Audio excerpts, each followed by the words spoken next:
I felt something fall on my hand. Something's gone wrong. Don't even know where I am. I'm just going to die here on this rock. Is he alive? My big brother's not going to come back home with us. The next day I know there's some kind of animal on top of me. Right at that moment, he just growled. I growled right back. He says, "Mark, I don't want to die, Mark. I don't want to die."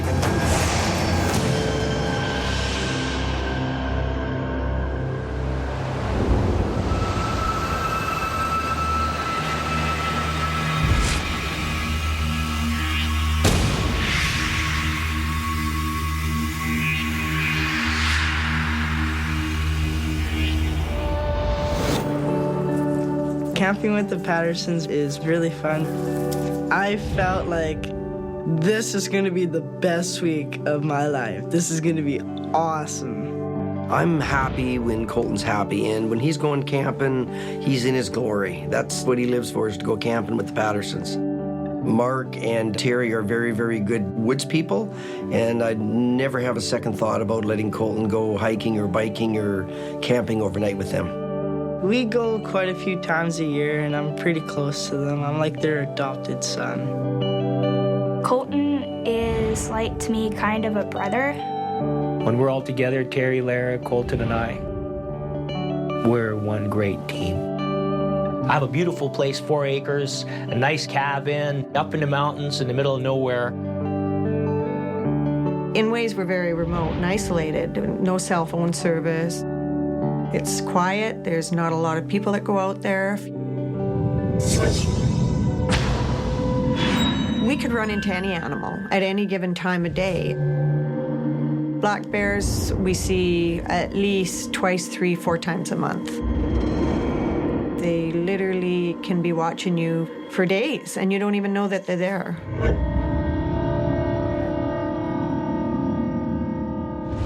That day, we decided to go motorbiking, and we had fun. We went for a motorbike ride up on Carson Mountain, and we had a great day. I was feeling like I was part of the sky, like I was like floating on air. It was awesome. We came home for supper, and Terry cooked us up a great big meal, and we just enjoy a good meal out in the forest. I was the first one finished, and I had to go to the bathroom. I'm on my way to the outhouse. All of a sudden, I heard rustling in the bushes. I just thought, okay, it's the wind. But then I heard branches, like twigs snapping in half. I was really freaked out. I just turned just in time.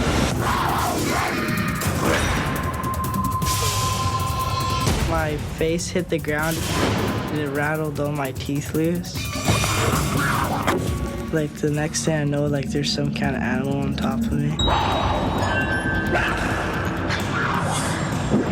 I tried punching it. Both hands just punching it around in the face. But didn't really do all that much. All I could really see is just red. My eye sockets were like covered in blood.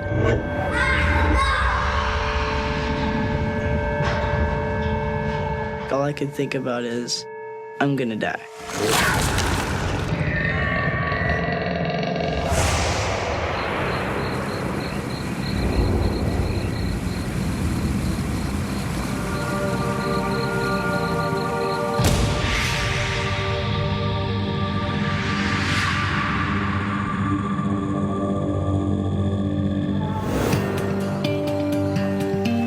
I prefer night fishing. Tend to catch more fish at night than what we do during the day. Baby girl.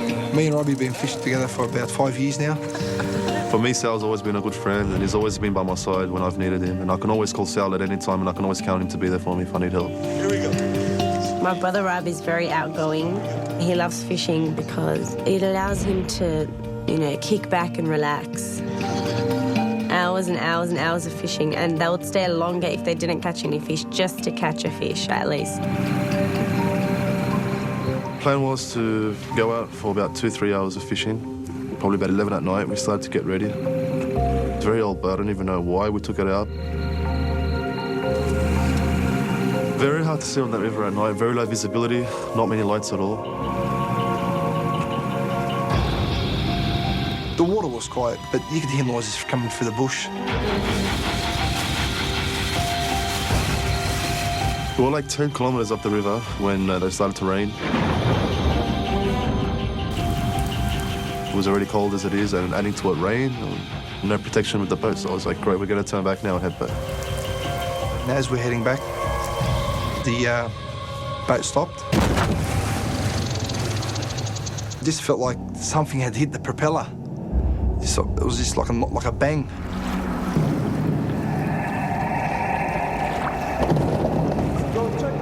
They were trying to get the boat started. We had no luck, and because we were trying to start the boat so much, the battery died out. It was just like a nightmare. I was like, here we go. What am I going to do here? It's not even my boat. There's no power. I'm not even close to where we're going to be. Me and Robbie decided one of us has to walk to the car, get the battery out of the car battery, and bring it back to the boat.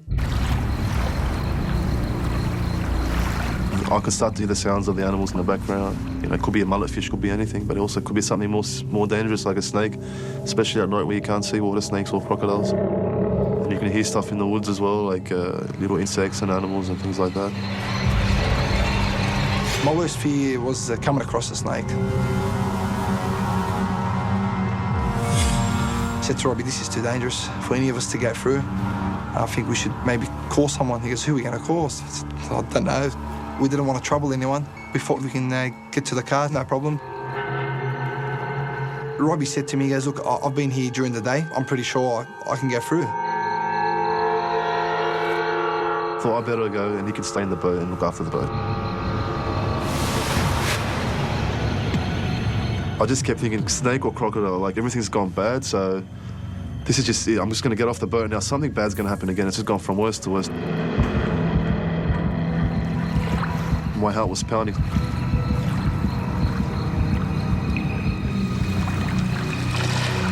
I remember turning back and just looking at the boat from far.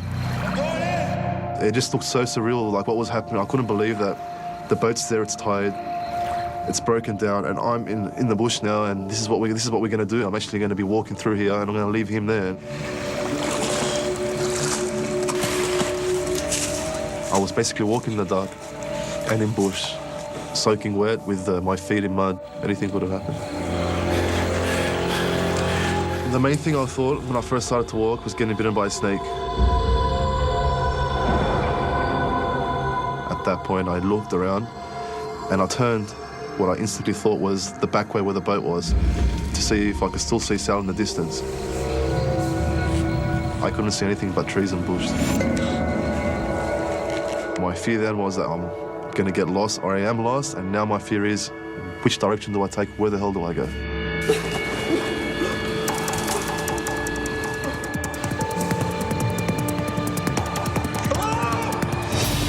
I walked faster and faster, and then I remember I slipped.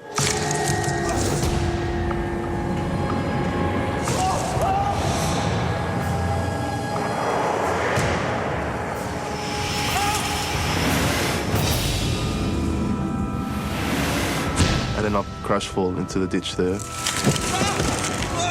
I had to get all these cobwebs off my face and stuff. I just went into panic mode. I felt something fall on my hand. And I just thought it was something that fell out of the tree. I felt a bit of pain in my hand. So then I knew something bad had happened.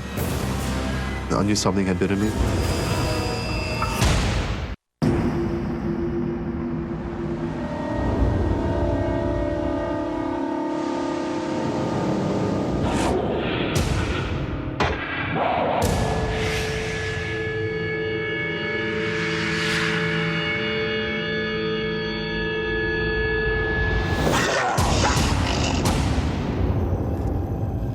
heard this big thump. To me, it was an unusually loud thump. It was just something abnormal. It wasn't right. Mom says, Larry, no, you should go look, because he doesn't weigh that much for that thump. So I walk over to the top of the hill and I look down, and my first reaction was, it was our big giant dog, Otto. And I took another look and I said, no, that's not Otto. So I immediately turned to Mom and I said, Mom, there's something really big on Colton. She looked down and she yelled immediately, Mark, cougar. Of course, that scared me, and I got up and I started to run over immediately. What I seen was a horrible sight.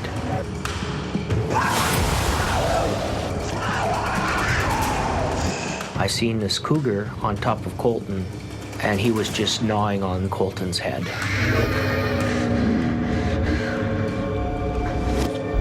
And he's pulling on him, and he's hurting him.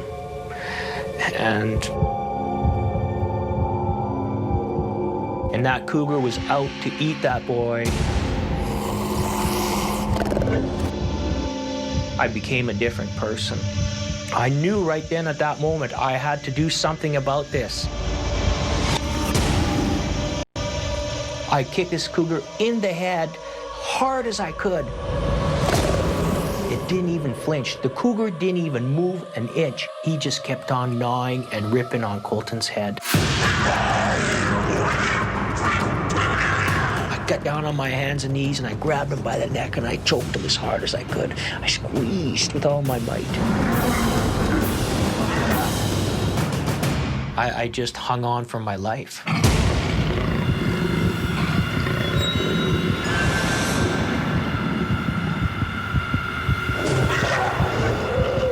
Just like that, suddenly the cougar just let go.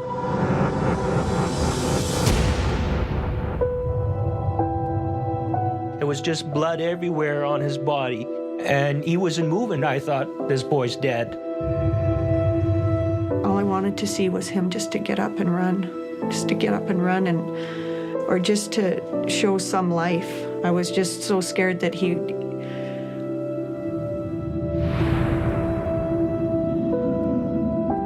I didn't think he was gonna come back.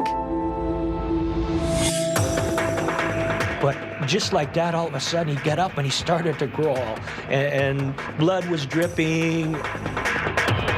And I said, run, Colton, run. Colton got up and ran right into my daughter's arms. Lara was there with a blanket, and I said, go in the truck, go in the truck. It was such a relief. It was just. But then Mark was tangling with the cat.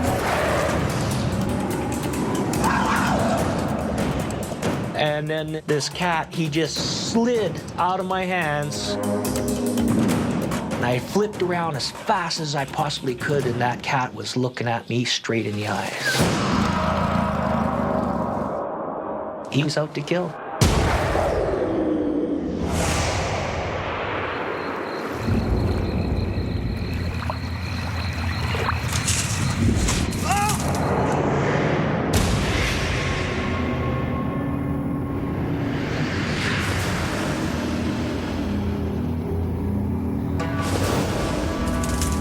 When I grabbed the branch as I was slipping, I felt something fall on my hand, and I just thought it was something that fell out of the tree.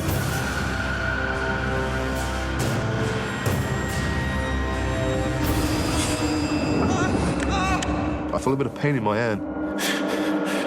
Within seconds, my hand started to swell and I started to get a lot of pain. A minute after that, I started to sweat a lot. I couldn't breathe properly. This wasn't just something that's fallen out of the tree and hit me. I knew something has happened, something's gone wrong. I thought then it was a snake, maybe a tree snake or something like that.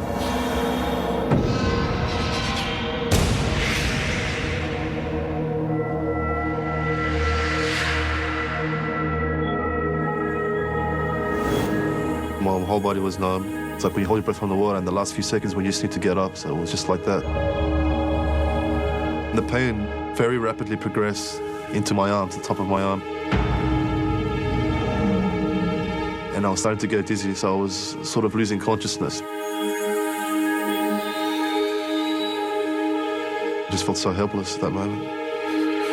And I remembered that I had a cell phone. Somehow I managed to call 000, which is the emergency call there, like 911.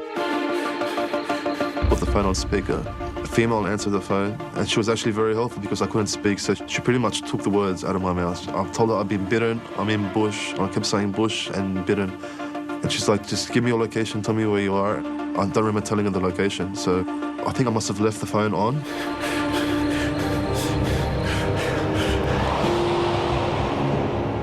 At the point when I was losing consciousness, the only thing I was thinking about because of the severity was staying alive. I didn't want to die, especially in the bush there. I want to get married one day, I want to have kids, you know. There's things I want to do in life. I don't want to die at the age of 26. The rescuers don't even know where I am. They're going to take too long to find me. Sal wasn't there, I couldn't see the boat. And I'm just going to die here on this rock. Everything just went black.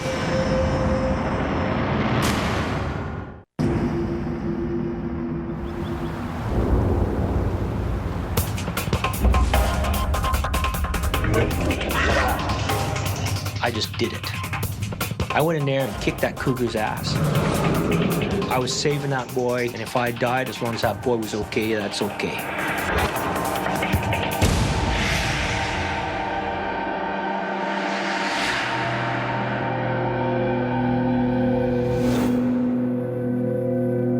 I had to beat this cougar so it would not hurt anybody else.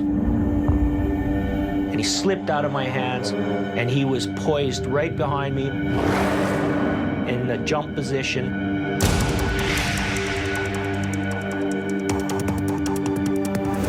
I thought the cougar was going to jump up and get Mark. All in my mind was, I've got to get something to help Mark. So I went down there with this meat cleaver, and I'm standing behind Mark, and I thought, well, if this cat comes at Mark, I'm going to just cut his head in half. I turned around as fast as I could, and I faced him, and I could have touched him on the nose. That's how close he was. He looked up at me. Right at that moment, he just growled. I growled right back. I growled right back at him like a big, mean grizzly bear.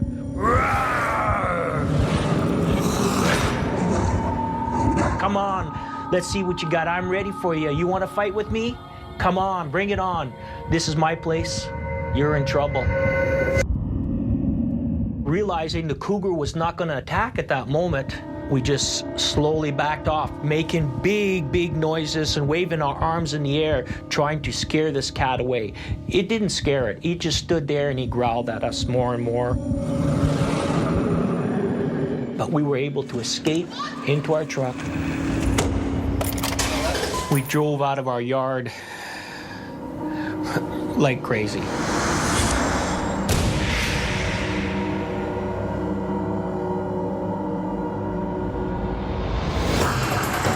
160 kilometers an hour down that road. And it's a winding road, and I thought, I can't slow down, because if I slow down, this boy is going to bleed to death. Colton is bleeding everywhere. There's blood just draining out all over his skull and his face. It's just one huge, big bloodbath. I pretty much seen his skull, and there was blood dripping everywhere, so I had to grab the back of his head and pull it over so it was in the front again. He's in and out of consciousness, and then he looks up at me. He says, "Mark, I don't want to die, Mark. I don't want to die." And I said, "Colton, you're not going to die, buddy." At this point in time, we didn't know, though. He had lost so much blood. It was awful. And I just drove as fast as I could to get him there. And the truck felt like it was floating. I was driving so fast.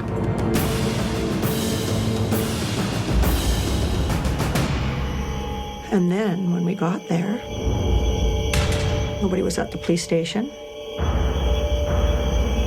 There was nobody around.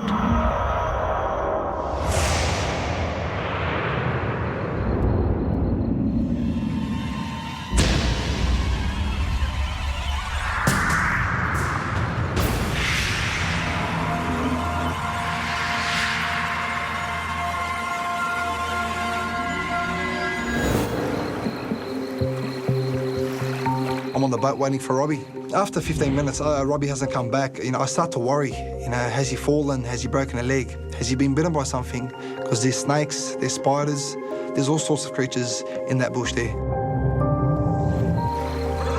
I start screaming out his name, Robbie, Robbie, Robbie. But I'm not getting a reply. I was trying to call him on the phone. My phone's telling me that he's on call waiting. So I'm thinking to myself, obviously, look, he's on the other line to somebody. If there was something wrong with him, he wouldn't be on the phone.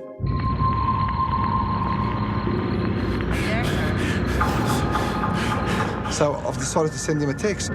If you don't answer your phone, I'm going to come to look for you. I was panicking because I'm stranded. We're both stranded. What's so important for you to be on the phone to somebody else? And I didn't get a reply. I haven't seen anything, I haven't heard anything. I know something's wrong. I decided to jump out of the boat. It was dark, pitch black. It was very frightening, not knowing what's around me, what's surrounding me.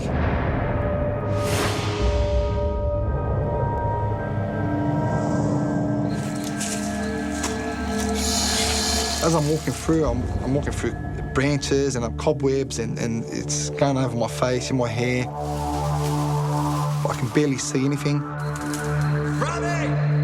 Am I going to get bitten by a spider? Is something going to come on me? Robbie!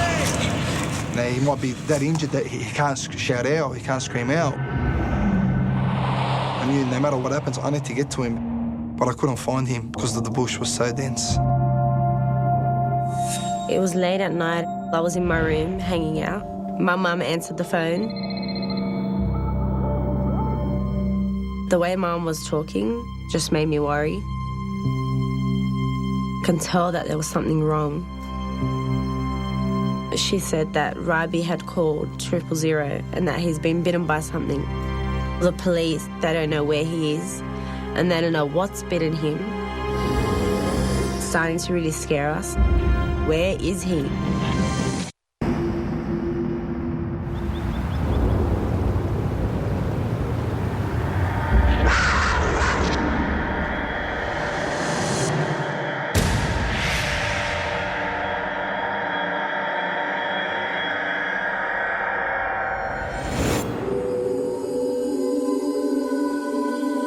We got to the police station and no one was there. Me and Mum are going and knocking on all the doors. And this man and lady came and they must have been in the back, and it was an off-duty police officer. And I said, I need an ambulance. Colton has been attacked by a cougar and he's bleeding to death. It's chaos for them because the policemen that were there have never witnessed or been part of anything like this. There was so much blood. It was just absolutely crazy. The ambulances are on their way right away. Meanwhile, Colton is lying there, going in and out of consciousness. Was he passing out or was he dying? We didn't know. I was just hoping, giving him all the life I could so he would stay with us. I squeezed him even harder. I hope for the best. I've got to phone Robin, Colton's dad. And that was the hardest thing I have ever done in my life, was to do that. And the phone rings.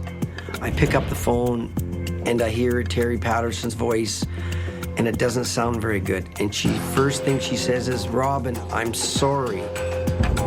I go, what are you sorry for? And she says, Robin, and she's crying at this point.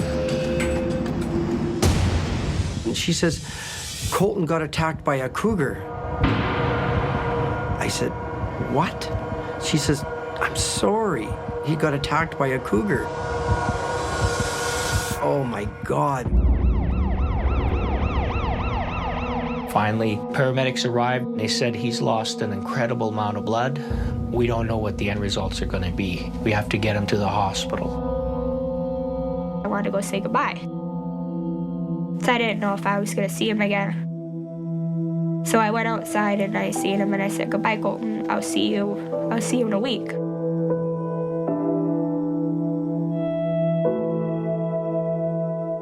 So my mom went in the ambulance.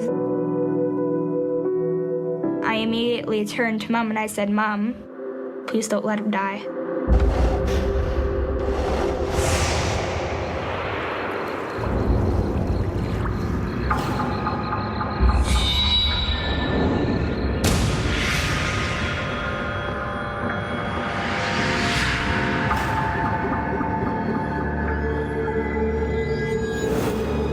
My worst fear was that what if, he was already dead and they hadn't found him. I didn't know what to expect, but I kept expecting the worst. I just jumped in my car and went up there to see what was going on. I was so scared. I just wanted to get there in time.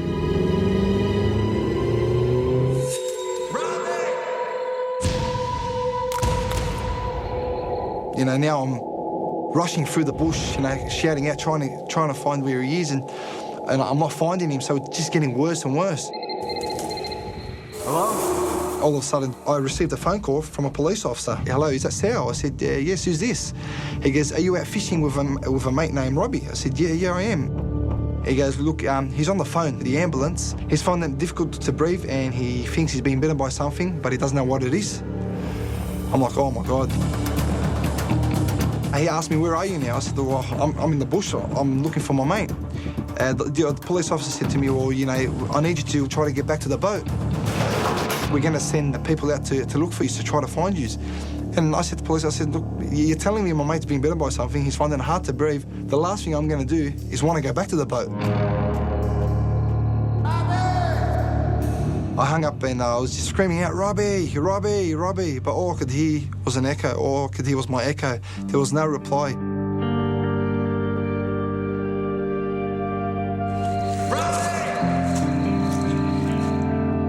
I feel helpless. I was scared that my best friend was dying. I received another call from the police officer. He said, look, to help us try to find you and try to get to your friend ASAP, we need you to walk back to the boat and if you've got a flare or if you've got anything, just get back to the boat because we're going to send a helicopter out to look for you guys. As I'm walking back, I think to myself, where do I go? Do I go left? Do I go right? I know I've turned around and I'm walking back, but I don't know which way to walk now. I'm lost.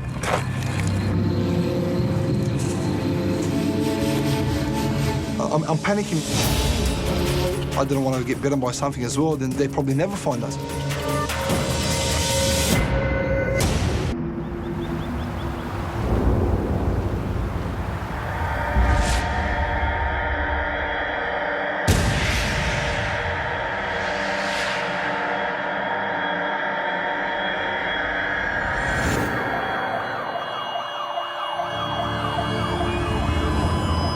Woke up in the ambulance for like 30 seconds. I was scared. I thought that I'm never gonna see my dad again. All the people that I'm gonna miss growing up with. And then everything just goes black. This is it. I don't want it to end like this.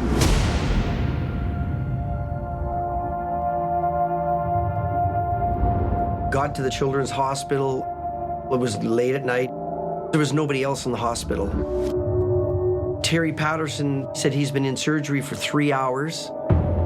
There's 4 doctors in there looking after him right now. And I thought to myself, 4 doctors? And he's been here for 3 hours? What's going on?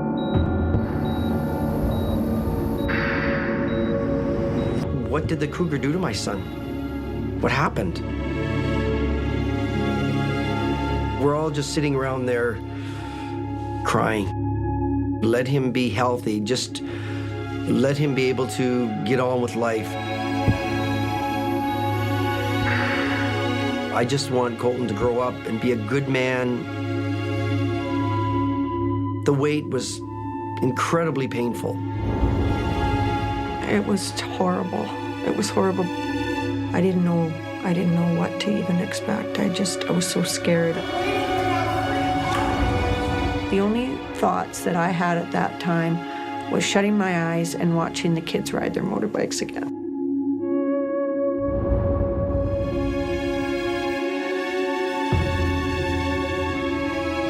And then finally, the nurse comes around the corner and starts walking towards me. I'm dreading what she might have to say to me. And it was like, I almost didn't want to hear it. It was horrific.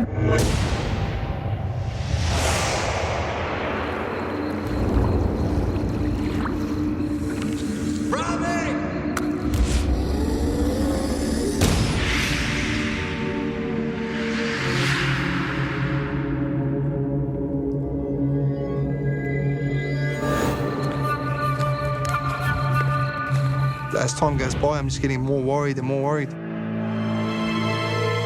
Up to my thighs in mud and water, and I've got cobwebs all over me. I'm just brushing off.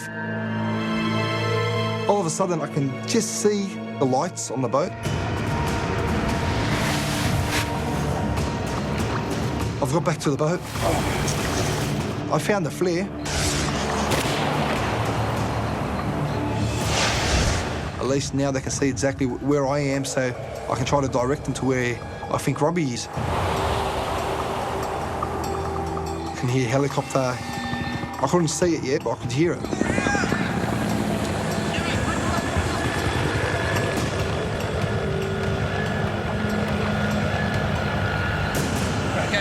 When I got rescued by the police, they set up generators with big floodlights through the bush. Now I could actually see what I was walking through.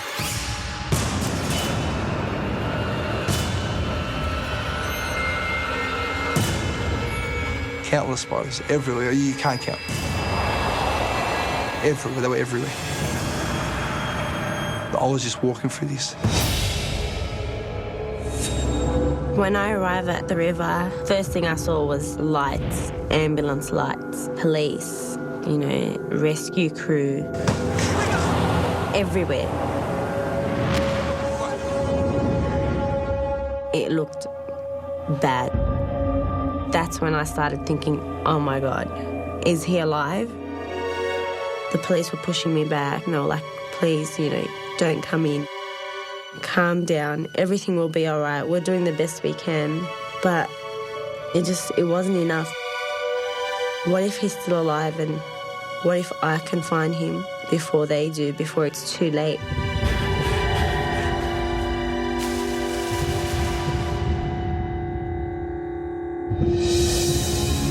Two police officers reassured me, look, we found your friend, and he's not doing too well. Paramedics all around him. He's in a state of shock. I was on my knees reassuring him that, he's going to be okay and he's in good hands, and just trying to comfort him as much as I can. I felt like I was to blame in a way. I thought, why did I let him go? I should have not let him go. We should have just called for help. We went out fishing. It turned into this, and it might mean Robbie losing his life.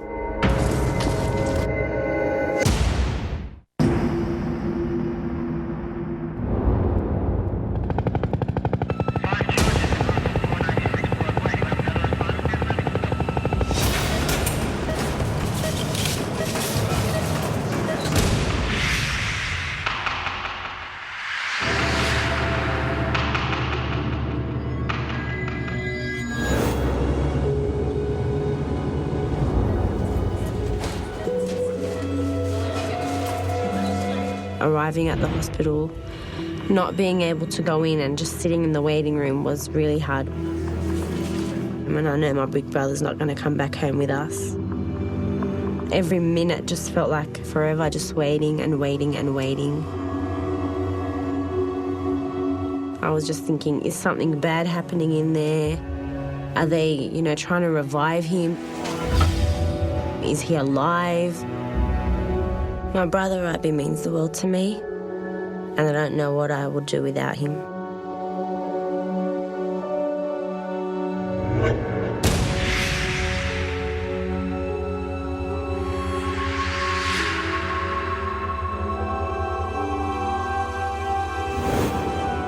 I woke up, I'm in this room and everything's white and there's all these nurses and doctors. Just a surreal feeling. I just couldn't believe it. It was like I was dreaming. It took a few seconds to kick in, what was going on around me, and then I started to slowly picture back and remember what had happened. And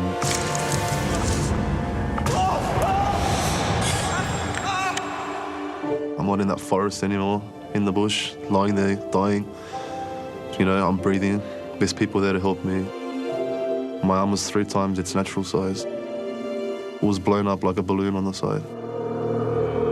Another nurse came, which is experienced in bites, said it's definitely a redback spider.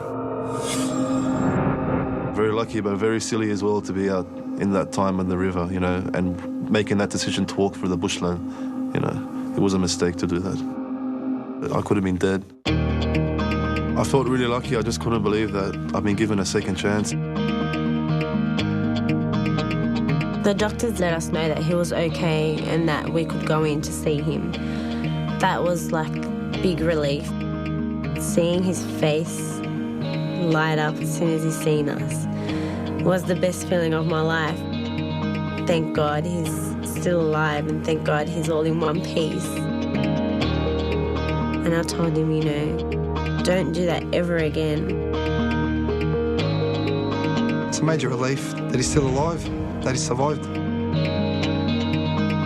I feel really lucky that I'm still alive, and it's like a new lease of life for me. So Sal and I still go out fishing as we used to. However, we're a bit more careful, and we have a golden rule now. So if there's no sun, we don't go fishing.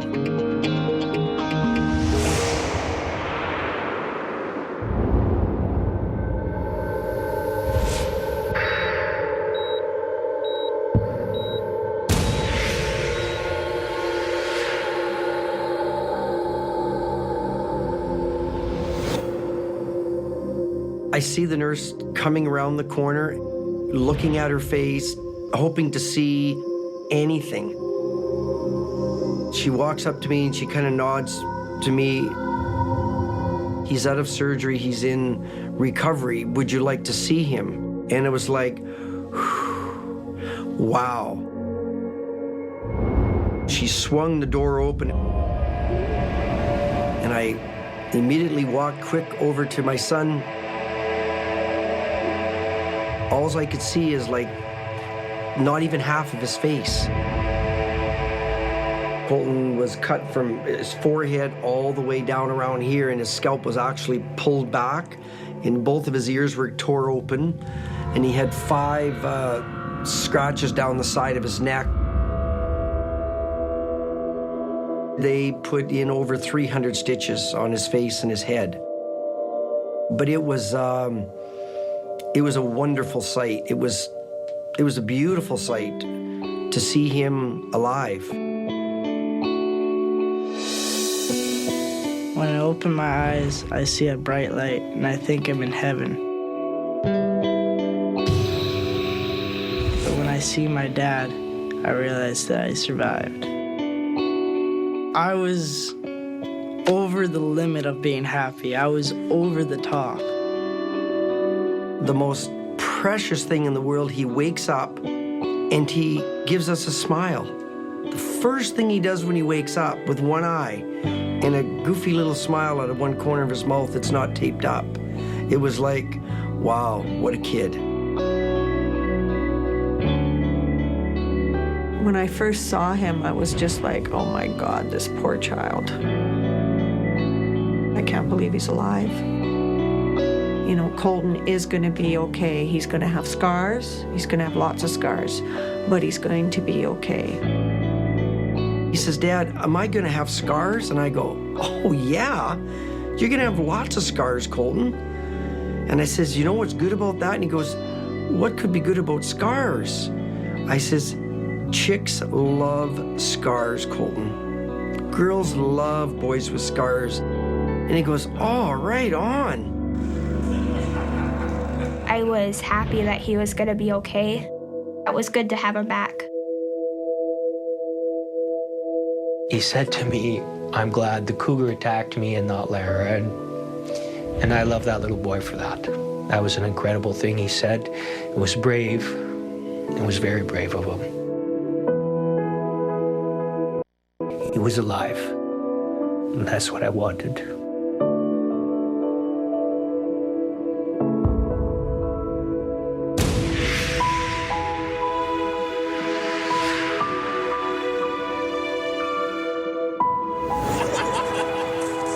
It was quite a journey. Not a journey I would like to go through again. I realized that my family means more to me because I've almost lost them once. And now that I've been given a second chance to live with them, I want to spend every moment with them. I used to think life was just like a video game. Every level gets a little bit harder. You get a certain amount of lives. You get 5, you get 10, you get 1 or 2. But after I got attacked, I'm like, I only have one life. I'm not gonna waste it.